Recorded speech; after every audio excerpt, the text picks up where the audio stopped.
बिस्मिल्लाहिर्रहमानिर्रहीम। आज का जो हमारा टॉपिक है वो है फ्रीक्वेंसी पॉलीगॉन। पिछला जो हमने लेक्चर नंबर 11 जो था वो डिस्कस किया था, उस पे आपको बताया था कि फ्रीक्वेंसी कर्व क्या होती है। फ्रीक्वेंसी कर्व जो होती है वो फ्री हैंड है, मतलब उसके अंदर क्या होता है कि वो सीधी सीधी लाइनें नहीं है, स्ट्रेट लाइन नहीं है, वो क्या होती है, मुड़ी हुई हैं।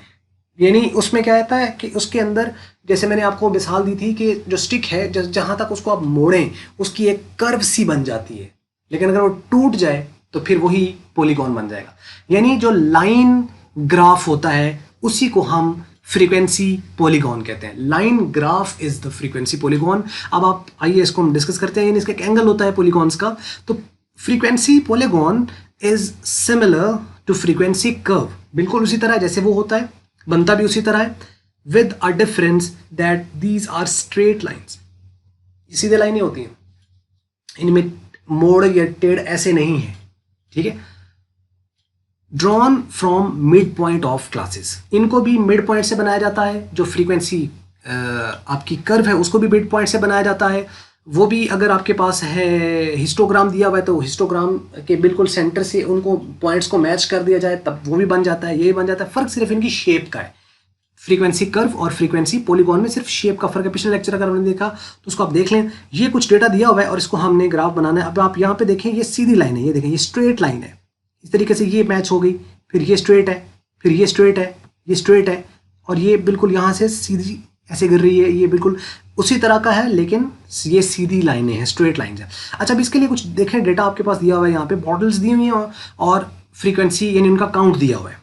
कुछ बॉटल्स हैं, यानी उनकी एक रेंज दी हुई है कि ये वाली जो बॉटल्स हैं इसका काउंट इतना है। जो दूसरी बॉटल्स हैं जो 1 से 2 वाली, ये उनका एक नाम है, उनका काउंट इतना है। जो 2 से 3 वाली हैं वो उनका काउंट इतना है। 3 से 4 रेंज जो एक नाम की बॉटल्स हैं वो इनका काउंट दिया हुआ है। तो मीन्स कि ये आपके पास असल में क्या दी हुई है, ये क्लास दी हुई है और ये आगे उसकी फ्रीक्वेंसी दी हुई है। तो बॉटल्स एंड द काउंट, हमें क्या करना है, ये दो चीज़ें वो देगा ये वाली, और हमें क्या करना है, एक मिड पॉइंट उनका निकाल लेना है। तो मिड पॉइंट कैसे निकालते हैं, दोनों को ऐड करके 2 पे डिवाइड, इन दोनों को ऐड करके 2 पे डिवाइड। तो 1 को 2 पे डिवाइड किया तो 0.5 आ गया, ये ऐड करें तो 3 बनता है, 1.5 आ गया। 2 पे डिवाइड करने के बाद इन दोनों को ऐड करें तो 5 बनता है, 5 को 2 पे डिवाइड किया तो 2.5 आ गया यहाँ पे। इस तरीके इनको ऐड करें तो 7 बनता है, ये 3.5 आ जाएगा। इनको ऐड करें तो 9 बनता है, 4.5 आ जाएगा। इनको ऐड करें तो ये 11 बनेगा, 11 को हम 2 पे डिवाइड करें तो 5.5, इस तरीके से 6.5, 7.5, 8.5, 9.5, ये आपके मिड पॉइंट आ गया। अब हमने क्या करना है कि मिड पॉइंट को आप ले लेंगे एक्स एक्सिस पर और उनकी फ्रीक्वेंसी को ले लेंगे आप वाई एक्सिस पर। आप पूरी क्लासेस भी लिख सकते हैं, जैसे कि 0 से 1 हो गया, 1 से 2 हो गया, 2 से 3 हो गया, 3 से 4 और अप टू 10 हमने यहाँ पे ले लिया।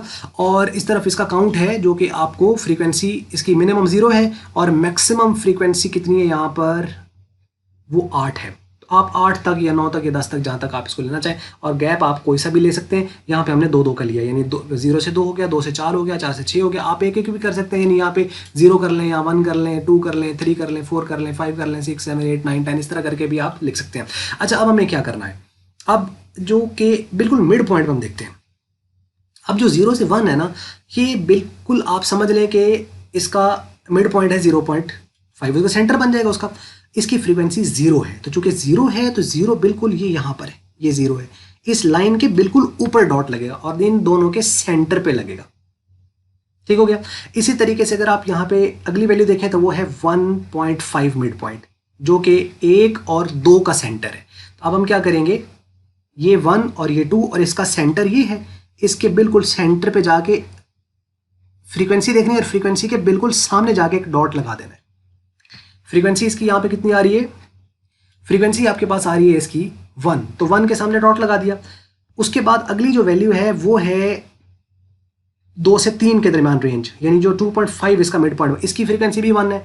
अब 2 और 3, ये 2 है और ये 3 है, इसका सेंटर ये बन रहा है, इसके सामने जाके डॉट लगा दिया।